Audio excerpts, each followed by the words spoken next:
पत्नी ने अपने पति को किसी और के साथ डिनर डेट पर भेजा।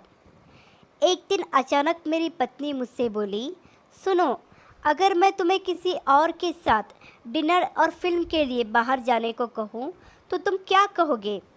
मैं बोला, मैं कहूँगा कि अब तुम मुझसे प्यार नहीं करती। उसने कहा, मैं तुमसे बहुत प्यार करती हूँ, लेकिन मुझे पता है कि यह औरत भी आपसे बहुत प्यार करती है और आपके साथ कुछ समय बिताना उसके लिए सपने जैसा होगा। वह अन्य औरत कोई और नहीं, मेरी माँ थी, जो मुझसे अलग रहती थी। मेरा ऑफिस मेरे घर से दूर था, इसलिए मैं अपने ऑफिस के करीब ही रेंट पर घर लेकर अपनी पत्नी के साथ रहता था। मैंने माँ से कई बार कहा भी कि वह और पिताजी भी हमारे साथ रहने आ जाए, लेकिन माँ हमारे पुश्तैनी मकान को छोड़ना नहीं चाहती थी। मैं अपने माता पिता से दूर रहकर भी उनकी सुख सुविधा का पूरा बंदोबस्त कर दिया था, लेकिन मैं अपनी व्यस्तता के कारण उनसे मिलने कभी कभी ही जा पाता था। उन दिनों मेरे पिताजी अपनी बहन से मिलने गए हुए थे।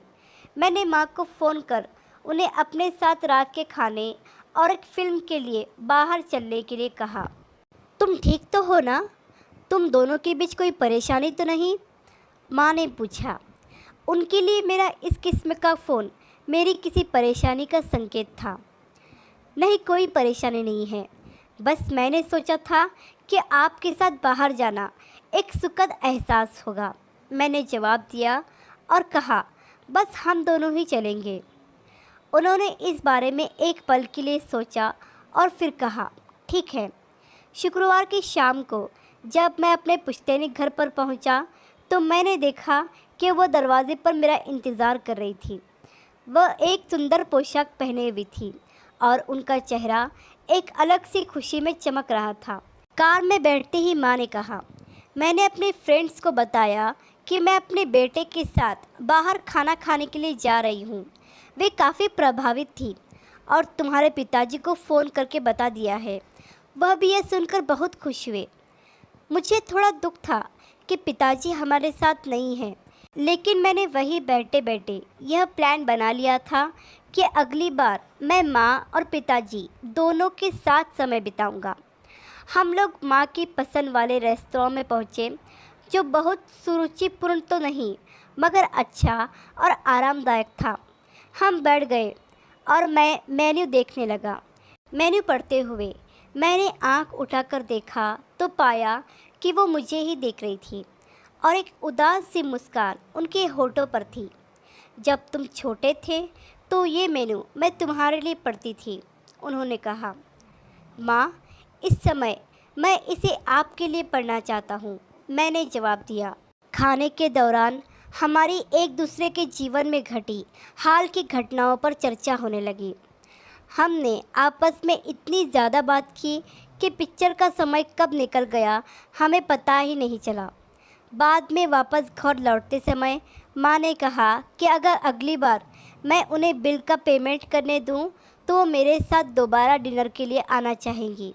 मैंने कहा, माँ, जब आप चाहो। और बिल पेमेंट कौन करता है, इससे क्या फ़र्क पड़ता है? माँ ने कहा कि फ़र्क पड़ता है और अगली बार बिल वो ही पे करेंगी। मैंने माँ को अपने पुश्तैनी घर छोड़ दिया तो देखा कि तब तक पिताजी भी घर लौट आए थे। मुझे पिताजी से मिलकर बहुत अच्छा लगा। घर पहुँचने पर पत्नी ने पूछा, कैसी रही आपकी डिनर डेट? बहुत बढ़िया, जैसा सोचा था उससे कहीं ज़्यादा बढ़िया, मैंने जवाब दिया। लेकिन इस घटना के कुछ दिन बाद मेरी माँ का दिल का दौरा पड़ने से निधन हो गया। यह इतना अचानक हुआ कि मैं उनके लिए कुछ नहीं कर पाया। फिर मेरी बहुत ज़िद करने के बाद पिताजी हमारे साथ ही रहने लगे। कुछ दिनों बाद पिताजी ने मुझे एक लिफाफा दिया। रेस्तरां के एडवांस पेमेंट की रसीद के साथ माँ का एक खत था, जिसमें माँ ने लिखा था, मेरे बेटे, मुझे पता नहीं कि मैं तुम्हारे साथ दोबारा डिनर पर जा पाऊंगी या नहीं, इसलिए मैंने 2 लोगों के खाने के अनुमानित बिल का एडवांस पेमेंट कर दिया है।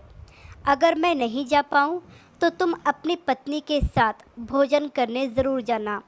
तुम नहीं जानते, उस रात तुम्हारे साथ बिता हर पल मेरे जीवन के सबसे बेहतरीन समय में से था।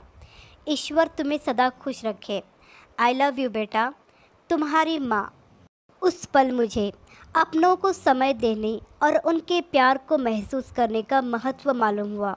मैं अपनी माँ को तो ज़्यादा समय नहीं दे पाया, लेकिन मैं अपने पिता के साथ ज़्यादा से ज़्यादा समय बिताने लगा। जब मैं और मेरी पत्नी रेस्तरां में खाने गए तो मेरे पिताजी भी हमारे साथ थे और वो माँ को याद करके उनकी आंखों में आंसू आ गए। जीवन में कुछ भी आपके अपने परिवार से ज़्यादा महत्वपूर्ण नहीं है। ना व्हाट्सएप, ना फेसबुक, ना मोबाइल, ना लैपटॉप और ना ही टीवी। अपने परिजनों को उनके हिस्से का समय दीजिए, क्योंकि आपका साथ ही उनके जीवन में खुशियों का आधार है। इस वीडियो को उन सब व्यक्तियों के साथ ज़रूर शेयर कीजिए जिनके बूढ़े माता पिता हो, जिनके छोटे बच्चे हो और जिनको प्यार करने वाला उनका इंतज़ार कर रहा हो। क्योंकि धन तो आता जाता है, मगर अपने गए तो लौट कर नहीं आते। आशा करती हूँ कि ये कहानी आपको पसंद आई होगी। इस कहानी पर आपकी क्या राय है हमें कमेंट करके ज़रूर बताइए। कहानी पसंद आई हो तो लाइक और शेयर करना बिल्कुल भी ना भूलिए। चैनल पर नए हो तो चैनल को सब्सक्राइब ज़रूर कीजिए। कहानी सुनने के लिए आपका बहुत बहुत धन्यवाद।